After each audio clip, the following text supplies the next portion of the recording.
आज से 20 साल पहले घर की बेटियां है ना, अपने घर के दहलीज से बाहर निकल के अपनी गलियों में भी नहीं आ सकती थी। ये सुशासन और कानून के राज की ही देन है कि 200 किलोमीटर 400 किलोमीटर की यात्रा तय कर करके वो अपने कैरियर के लिए यहाँ पर वो रहती हैं। रोड पे हम लोग भी जा रहे हैं, बताइए ना कितनी लड़कियां फ्री होकर के स्कूटर चला रही है, मोटरसाइकिल चला रही है, अगर उनके मन में खौफ रहता क्या वो चलाती?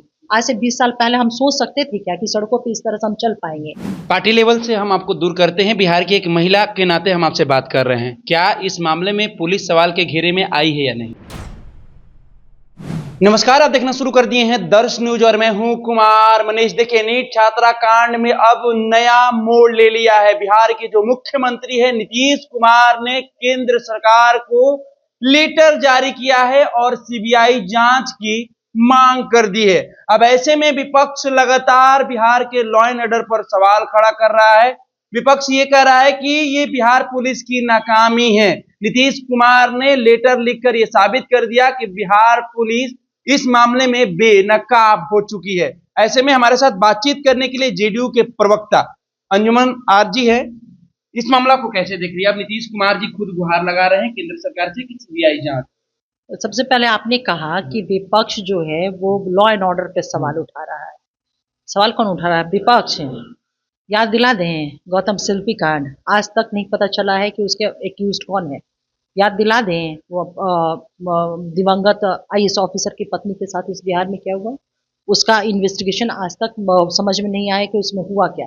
बहुत सारे ऐसे एग्जाम्पल। तो मुझे लगता है कि ऐसा जिसके विपक्ष जो बिहार का, जिसके पास कोई नैतिकता नहीं है इस विषय पे बोलने के लिए, वो सवाल उठा रहा है।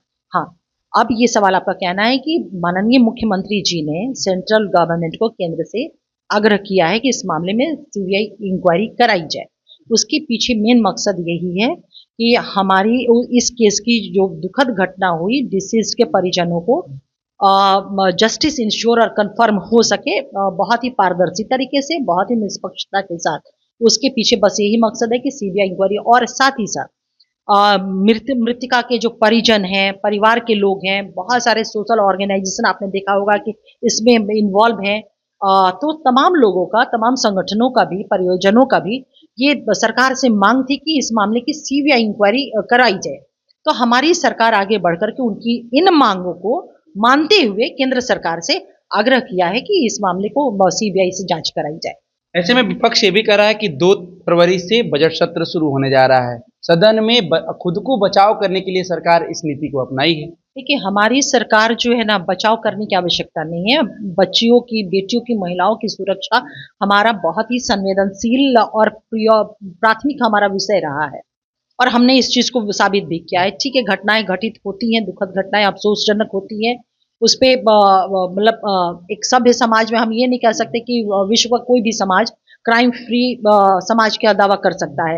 लेकिन जब कानून का राज हम लोग कहते हैं ना, तो उसका मकसद ही यही है, उसका उद्देश्य यही होता है, इसका मतलब ही यही है कि वहां पे बिना किसी हस्तक्षेप के कानून अपना काम कर रहा है और यहाँ काम करता है।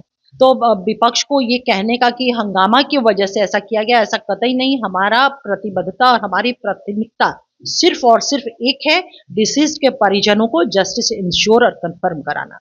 पार्टी लेवल से हम आपको दूर करते हैं। बिहार की एक महिला के नाते हम आपसे बात कर रहे हैं, क्या इस मामले में पुलिस सवाल के घेरे में आई है या नहीं। देखिए, अगर सीबीआई इंक्वायरी के आग्रह हमारी सरकार ने किया है तो निश्चित रूप से ये कहा जाएगा कि एक निष्पक्ष और पारदर्शी हम चाहते हैं, इन्वेस्टिगेशन इसमें चाहते हैं, तभी हमने किया है। और परिजनों की भी मांग थी, और बिहार पुलिस के ऊपर या ये सारे मामले को लेकर के जिस तरह से विपक्ष एक नैरेटिव सेट करना चाह रहा था, एक राजनीति हो रही थी, और ये मैटर बहुत ही संवेदनशील मैटर है, गंभीर ये घटना है। इस पे कहीं से भी हम कॉम्प्रोमाइज नहीं, हमारी सरकार कॉम्प्रोमाइज नहीं कर सकती थी, तो इसलिए हम लोगों ने किया है। तो अब हम किसी की कामयाबी और किसी की नाकामी के पॉइंट ऑफ व्यू से, क्योंकि देखिए सीबीआई भी जो इंक्वायरी अगर करती है, सेंट्रल गवर्नमेंट इसकी इजाजत दे देता है, तो जो इन्वेस्टिगेशन हमारी बिहार पुलिस ने किया हुआ है वो उसको हैंडओवर सुपुर्द करना ही होता है। वहां से फिर कैरी ऑन सीबीआई उस इंक्वायरी को करेगा। तो मुझे लगता है कि देखिए, इन सारी चीजों में किसी की कामयाबी और नाकामयाबी का विश्लेषण के बयानों में घिर गई है। नहीं, मैं वही कह रही कि बयानों में घिरे या कुछ भी, इसके विश्लेषण से ज्यादा महत्वपूर्ण हमारे लिए है कि डिसीज्ड को, ये परिजनों को जस्टिस मिले। आप बार बार यही कह रहे हैं, बहुत ही संवेदनशील ये मामला है। कोई बच्ची बोलने से अब डर रही है, एक डर का माहौल बना हुआ है इस घटना के बाद। जो बच्ची ग्रामीण क्षेत्र से शहर की तरफ रुख करती है अपने सपनों को साकार करने के लिए, उनके जो परिवार वाले हैं वो गर्ल्स हॉस्टल में रखते हैं ताकि हमारी बच्चियां सुरक्षित रहे। लेकिन जब इस तरह के गर्ल्स हॉस्टल में मामला सामने इस तरह से मामला सामने आएगा तो फिर हमारी बच्चियां सुरक्षित कैसे रहेंगी? बिहार में लॉ एंड ऑर्डर पर भी सवाल खड़ा होगा। आए दिन यौन शोषण का मामला सामने आ रहा है। आप गोपालगंज की बात कर ले, समस्तीपुर की बात कर ले, सीतामढ़ी की बात कर ले, बक्सर की बात कर ले, कई ऐसे मामले जो सामने आ रहे हैं। ऐसे में लॉ एंड ऑर्डर पर सवाल खड़ा हो रहा है, तो इस पर कैसे रोक लगाया जा सकता है? ऐसे में हमारे बच्चियों को फ्रीडम कैसे मिल सकता है? सरकार तो दावा कर रही है कि ये सुशासन बाबू की सरकार है, ना किसी को फंसाती है ना किसी को बचाती है। लेकिन सवाल खड़ा तब होता है जब मामला लगातार सामने आ रहा है। तो आप कैसे देख रही है? देखिए, आप कह रहे हैं कि कानून के राज पे या सुशासन पे अगर क्वेश्चन मार्क आप लगा रहे हैं। आज से 20 साल पहले घर की बेटियां है ना, अपने घर के दहलीज से बाहर निकल के अपनी गलियों में भी नहीं आ सकती थी। ये सुशासन और कानून के राज की ही देन है कि 200 किलोमीटर 400 किलोमीटर की यात्रा तय कर करके वो अपने कैरियर के लिए यहाँ पर वो रहती हैं, पटना में रहती हैं या दीगर जिन शहरों में उनका अपना कैरियर बिल्डअप करने का वो उन्होंने देखा है सपना, वो वहाँ जाती है।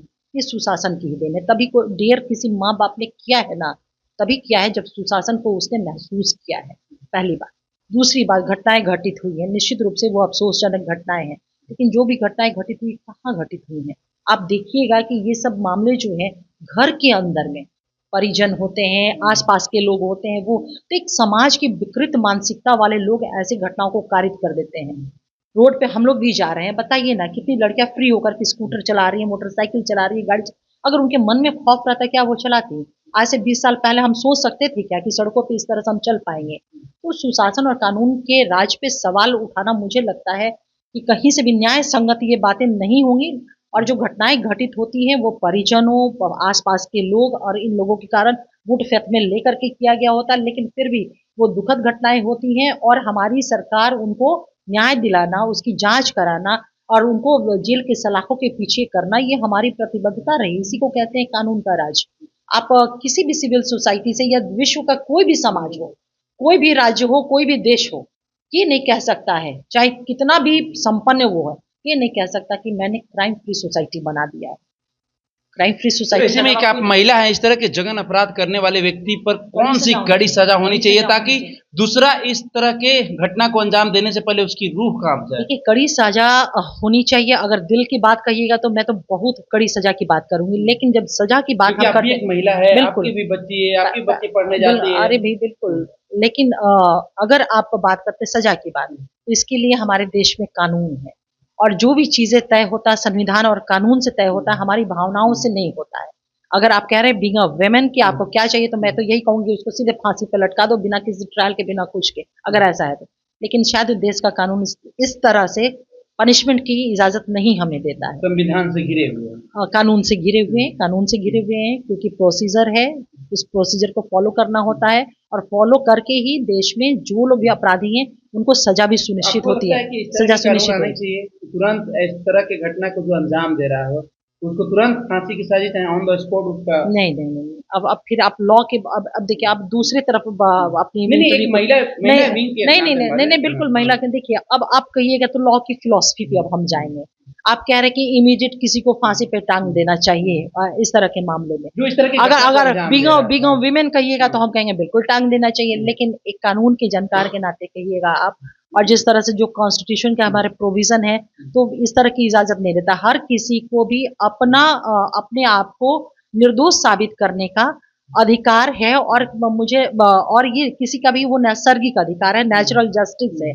तो मुझे लगता है कि नेचुरल जस्टिस को चुनौती देना या फिर कॉन्स्टिट्यूशन के प्रावधानों को चुनौती देना या कानून को चुनौती देना, कानून के प्रावधान, being a citizen of India हम लोग की इजाजत देश का संविधान नहीं देता है। तो मुझे लगता है कि बीइंग अ वुमेन, मैंने कहा कि हाँ टांग देना चाहिए, लेकिन एक भारत के नागरिक होने के नाते हमें थोड़ा धैर्य रखना होगा और किसी का भी ये नेचुरल राइट है कि वो अपने आप को निर्दोष साबित करने का उसको मौका मिलना चाहिए, तो वो देश का कानून उसको देता है मौका। हाँ, खैर हम लोग तो दोषियों को इस तरह की सजा देने की बात कर रहे हैं कि जांच हो, जांच के बाद दोषियों को इस तरह की सजा देनी चाहिए। प्रोसीजर है, जब जांच की बात जब आपने कहा तो वो प्रोसीजर है, तो प्रोसीजर तक हमें पेशेंस रखना होगा, धैर्य रखना होता है।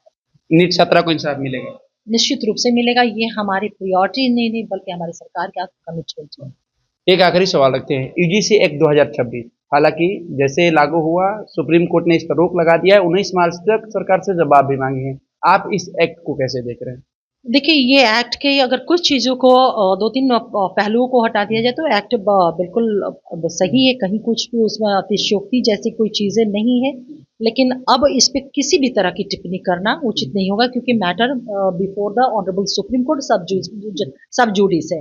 सारे प्रावधानों को, एक-एक डेफिनिशंस को, एक-एक वर्डिक्ट को, एक-एक सेंटेंस को सुप्रीम कोर्ट कानून के पेरिफेरी में, कॉन्स्टिट्यूशन के प्रावधानों के पेरिफेरी में उसको जज करेगा। तो अब मुझे नहीं लगता इस पे हम लोग को किसी तरह की टिप्पणी करनी चाहिए। नहीं, टिप्पणी करने की बात नहीं करे। इस बिल को आप कैसे देख रही थी? सुप्रीम कोर्ट ने हालांकि रोक लगा दिया, संशोधन की जरूरत है आपके हिसाब से? नहीं, मेरे हिसाब की बात नहीं है। अब मेरे हिसाब का कहीं कुछ नहीं है। माननीय सर्वोच्च न्यायालय इसको किस तरह से देखता है और माननीय सर्वोच्च न्यायालय इस पे किस तरह का सुझाव देता है, ये जो डेट आगे शायद 19 मार्च या 19 मार्च तो वो उस दिन वो समझ में आएगा कि क्या ऑनरेबल सुप्रीम कोर्ट का इस पे टेक है। क्योंकि स्वर्ण समाज में नाराजगी दिख रही थी इसको लेकर, तभी सुप्रीम कोर्ट ने इस पर रोक देखिए, लगाया। बहुत सारा मिसकंसेप्शन भी था इस बिल को लेकर के। ऐसा नहीं है कि नाराजगी थी तो उसमें हर में लोग हर वर्ग के लोगों के, ईडब्ल्यूएस के लोगों के भी प्रोविजंस उसमें डाले हुए थे। उनकी भी सुरक्षा, उनके भी सेफ्टी की बात उसमें थी। तो मुझे लगता है कि बिल को एक बार पढ़ने की जरूरत थी।